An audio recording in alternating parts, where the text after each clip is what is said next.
आणि केशुभाई शंकरसिंग या सगळ्यांना वाटायचं की हा कालचा मुलगा आहे, याने आमचं ऐकलं पाहिजे. बरोबर.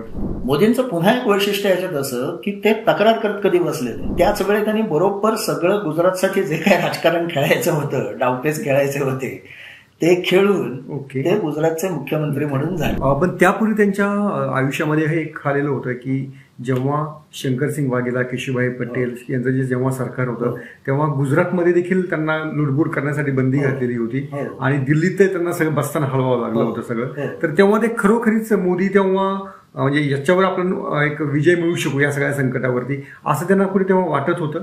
हा, ते कधी फ्रस्ट्रेट झालेले नव्हते असं त्यांचे मित्र सांगतात. बरं. पण त्यांना चॅलेंजेस खूप आले. म्हणजे आपल्याला जसं वाटतं तसं मोदींचा प्रवास स्मूथ अजिबातच नव्हता.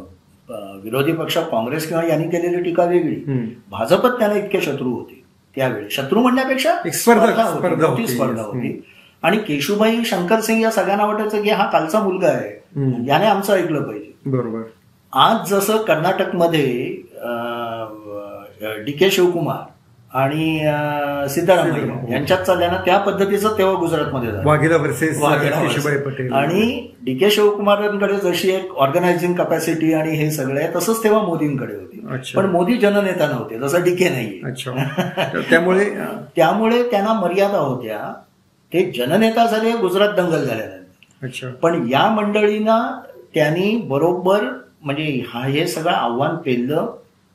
तेव्हा त्यांच्यावर इतकी टीका झाली. त्या केशुभाईंच्या पहिल्या याच्यात ते बॅकडोअर चीफ मिनिस्टर म्हणून काम करणार असं झालं. त्याच्यानंतर त्यांना पक्षाने गुजरातमधनं बाहेर जायला सांगितलं. मोदींचं पुन्हा एक वैशिष्ट्य याच्यात असं की ते तक्रार करत कधी बसले नाही आणि त्यांनी पक्ष कधी सोडला नाही. विचारधारेशी प्रतारणा कधीही मोदींनी केलेली, हे फार महत्वाचं आहे. पण त्यांच्यासारखं ऑर्गनायझिंग कॅपॅसिटीने असलेल्या चिमणभाई पटेल किंवा सगळ्यांनी कधीच ओढून घेतलं. त्यांना दिल्लीत गेल्यावर सुद्धा त्यांनी ती संधी साधायचं ठरवलं आणि त्यांनी हरियाणा, पंजाब, हिमाचल या सगळ्यामध्ये भाजपची सरकार आणली आणि तिथे आघाड्यांचं राजकारण केलं.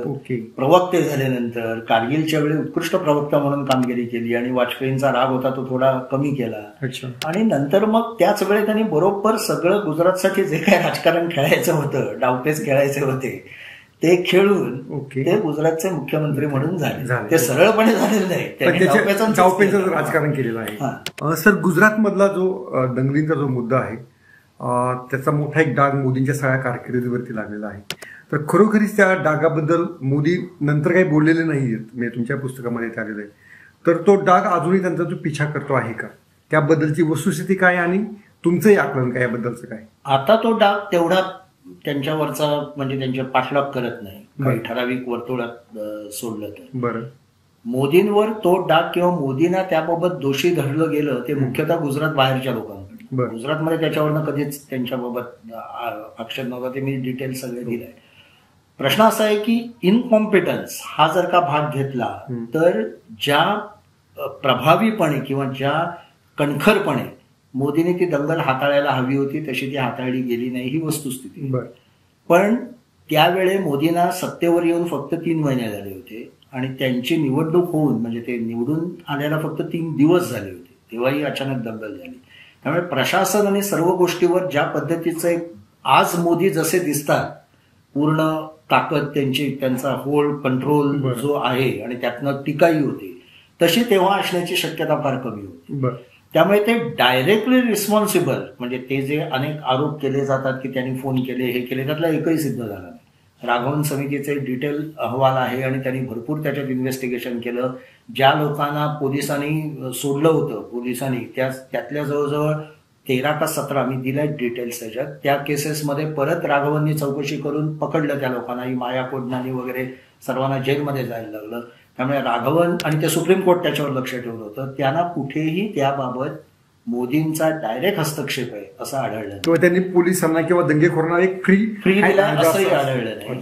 सह देशपांडेंनी एक चांगलं त्याच्यात लिहिलं होतं की राजधर्म आणि जे पुढे अटलजी म्हणाले त्याच्यावरनं की तेव्हा, आणि मी गुजरातमधल्याही अनेक लोकांशी बोललो किंवा त्याबाबतचे डॉक्युमेंट्स पाहिले, वातावरणच इतकं वाईट पद्धतीने तापलेलं होतं की राजधर्म काय, मोदी काय, आणखी कोणी असते तरी तिथे त्यावेळी काही फारसा बदल झाला नसता. जसं मुंबईत 93च्या दंगली 92च्या दंगलीनंतर झालेलं होतं, बाबरी मशीद पडल्यानंतर.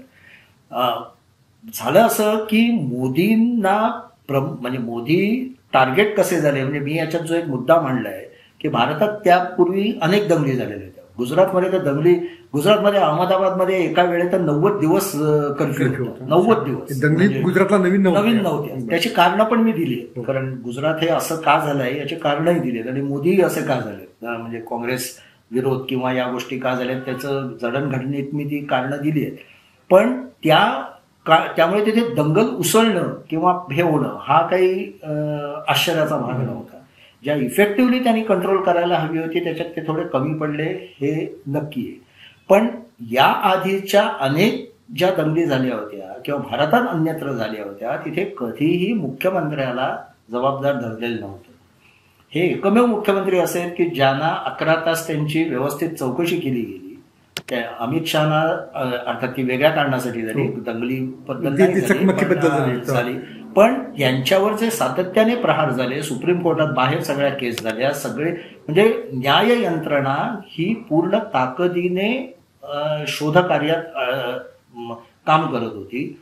दिल्लीमध्ये विरोधी पक्षाचं सरकार होतं तरी सुद्धा कुठेही पुरावा आढळला नसेल, म्हणजे थेट पुरावा, तर हा इनकॉम्पिटन्सचा भाग वेगळा, थेट पुरावा आढळलेला नसेल तर मला असं वाटतं राघवन चौकशी समितीचे जे निष्कर्ष आहेत त्याच्यावर आपल्याला विश्वास ठेवला पाहिजे. त्याच्यावर पुन्हा जी तिस्ता सेटलवर वगैरे रिव्ह्यू पिटिशन गेला तोही सुप्रीम कोर्टाने फेटाळला की या चौकशीत काही आम्हाला म्हणजे याच्यात काही गैर आढळलेले नाही, त्यांनी व्यवस्थित चौकशी केलेली आहे. त्यामुळे हा एक प्रचाराचा भाग झाला आणि तो का झाला याचंही मला कारण वाटतं.